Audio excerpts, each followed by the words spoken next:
My talks with Foreign Minister Wang Yi has just concluded. We met for about 3 hours and addressed a broad and substantive agenda in an open and candid manner. We discussed our bilateral relations that have been disturbed as a result of Chinese actions since April 2020. The occasion provided an opportunity to exchange views on major international issues, including Afghanistan and Ukraine. We also took up some other important concerns in our bilateral relationship, including education, travel, and commerce.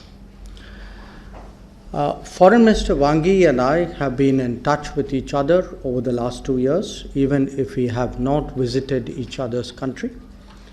We met in Moscow in September 2020 and then again in Dushanbe in July and September 2021. We have had telephonic conversations during this period, and the focus of these interactions have naturally been on the situation in our border areas. Our meeting had led to an understanding on disengagement and de-escalation. The challenge, of course, has been to implement it on the ground. We've had 15 rounds of talks between senior commanders, and progress has been achieved on several friction points from the disengagement perspective. This needs to be taken forward, since the completion of disengagement is necessary for discussions on de-escalation to take place.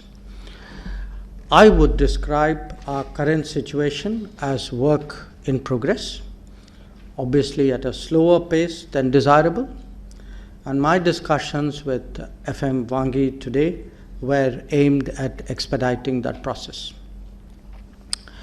The impact of the tension in the border areas on the overall relationship has been visible in the last 2 years.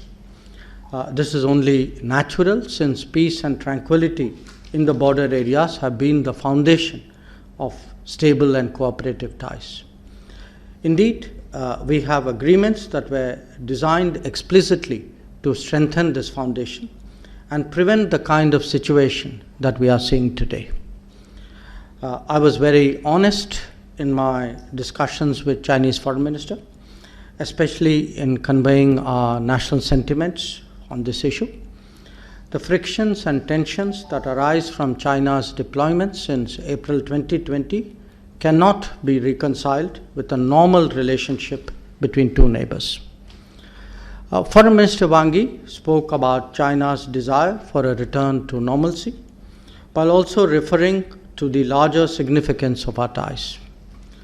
I was equally forthcoming that India wants a stable and predictable relationship, but restoration of normalcy will obviously require a restoration of peace and tranquility.